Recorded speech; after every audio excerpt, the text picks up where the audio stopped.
तो बच्चों आज की जो हमारी क्लास है वो हिंदी की होने वाली है। ठीक है। हिंदी का आपका जो 20वां चैप्टर है उसका नाम है उनको प्रणाम, जिसके रचयिता हैं श्री नागा अर्जुन जी।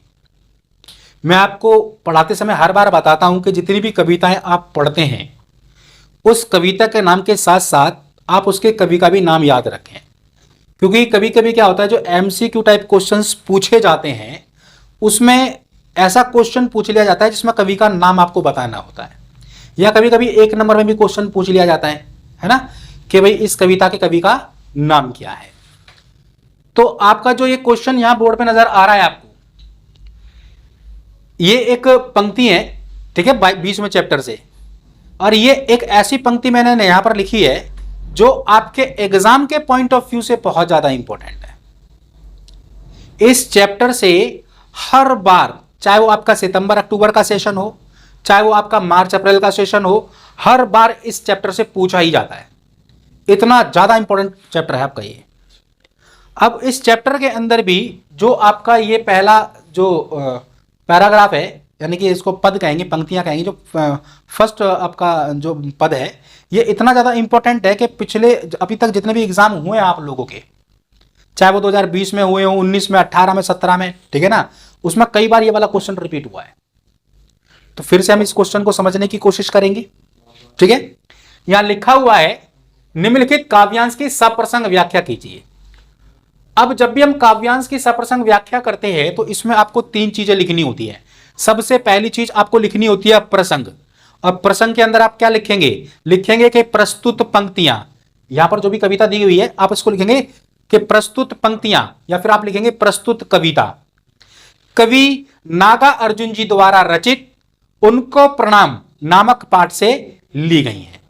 मैंने इसके अंदर देखो कवि का नाम भी बोल दिया और पाठ का नाम भी, 2 चीजें आपको लिखनी होती है।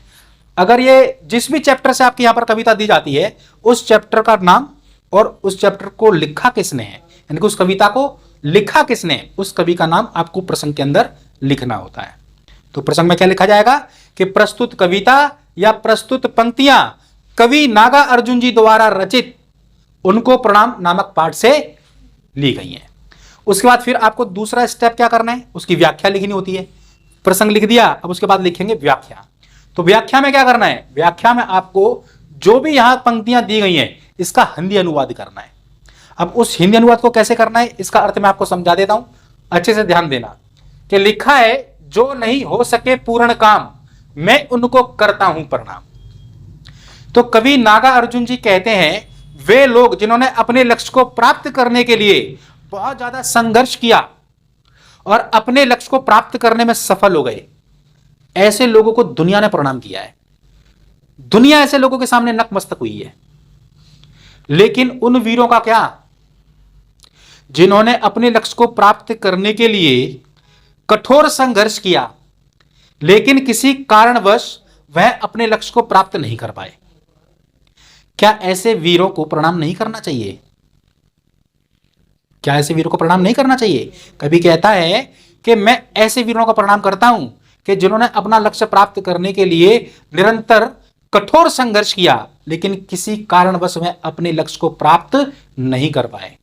मैं प्रणाम करता हूं ऐसे वीरों को। आगे की पंक्तियां लिखी हुई हैं कि कुछ कुंठित और कुछ लक्ष्य भ्रष्ट जिनके अभिमंत्रित तीर हुए रण की समाप्ति के पहले ही जो वीर रिक्त तुणीर हुए उनको प्रणाम। तो कवि कहता है कि युद्ध भूमि के अंदर जब एक वीर जाता है तो इस मनसा से जाता है कि वो युद्ध को जीतेगा, लेकिन रणभूमि के अंदर कवि नागा अर्जुन जी ऐसे योद्धाओं की तरफ इशारा करते हुए कहते हैं कि कुछ वीर ऐसे भी हैं जब रणभूमि में गए तो वह अपने लक्ष्य से चूक गए, अपने निशाने से चूक गए, जबकि उनके पास अभिमंत्रित तीर थे, ऐसे अभिमंत्रित तीर जिनका निशाना अचूक है, जो चूक नहीं सकता। लेकिन रणभूमि में लड़ते लड़ते युद्ध खत्म होने से पहले ही उनके तरकस खाली हो गए और अपने खाली तरकसों को देखकर उनको जो निराशा हुई है युद्ध ना जीत पाने की, उनकी व्यथा को सिर्फ वो योद्धा ही समझ सकता है। तो कभी कहता है कि ऐसे योद्धाओं को, ऐसे वीरों को ऐसे वीरों के सामने नतमस्तक होता हूं, उनको प्रणाम करता हूं। आपने महाभारत का युद्ध देखा होगा। महाभारत के युद्ध में ऐसे ऐसे योद्धा थे जिनके पास अभिमंत्रित तीर थे, लेकिन फिर भी वो युद्ध हार गए। क्यों हार गए? क्योंकि वो किसी ना किसी कारणवश अपने लक्ष्य से भटक गए थे। अगर हम बात करें गुरु द्रोण की, क्या उनके पास अभिमंत्रित तीर नहीं थे? ऐसे अभिमंत्रित तीर थे कि कौरव तो उनको हरा ही नहीं सकते थे। कौरव कह रहा हूं, पांडव उनको हरा ही नहीं सकते थे। लेकिन उनके साथ में क्या किया कि उनको लक्ष्य भ्रष्ट किया गया। उनको बताया गया कि उनका जो पुत्र है अश्वत्थामा, वो मारा गया है, जिसकी वजह से वो युद्ध का मैदान छोड़कर चले गए। कर्ण, क्या उसके पास अभिमंत्रित तीर नहीं थे? जब वह रणभूमि में होता है और जब तरकस में से तीर निकाल कर अर्जुन की तरफ निशाना साधता है, उसके रथ का पहिया धस जाता है जमीन में, और वो कहता है कि हे अर्जुन, मैं इस रथ से उतर रहा हूं अपने रथ के पहियों को बाहर निकालने के लिए, तीर मत चलाना। लेकिन जब वह व्यस्त होता है रथ के पहियों को बाहर निकालने में, यानी कि अपने लक्ष्य से भ्रष्ट हो गया, भटक गया ना अपने लक्ष्य से, तो उसका फायदा किसने उठा लिया? अर्जुन ने, और तीर चला दिया और गर्दन उसकी कट गई। तो कहता है कि मैं ऐसे वीरों को भी प्रणाम करता हूं। क्या कर्ण वीर नहीं थे, लेकिन वीर गति को प्राप्त हुए? तो कभी भी इसी प्रकार के वीरों की बात कर रहा है। कह रहा है वो वीर जो युद्ध की भूमि में तो गए, उनके पास ऐसे अभिमंत्रित तीर थे जो अपने लक्ष्य को भेदने में सक्षम थे, लेकिन किसी कारणवश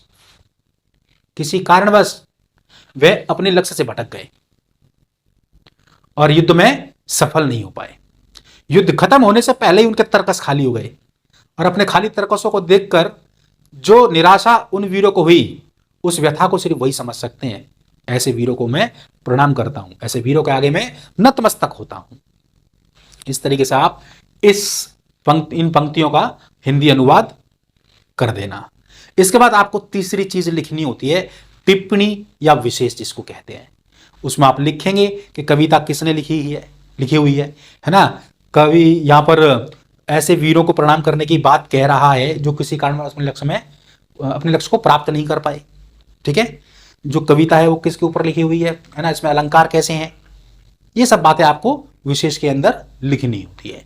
बस ये 3 चीज आप लिख देंगे तो आपको 4 से 5 नंबर डेफिनेटली मिलेंगे, है ना। एग्जामिनर आपका एक भी नंबर नहीं काटेगा, क्योंकि आपके एग्जाम के अंदर पहला ही क्वेश्चन बन जाता है या दूसरा क्वेश्चन बनेगा जिसमें आपको 2 कविताएं दी जाएंगी, जिसमें से एक करनी होगी और उसमें लिखा होगा कि प्रस्तुत काव्यांश का सप्रसंग व्याख्या कीजिए।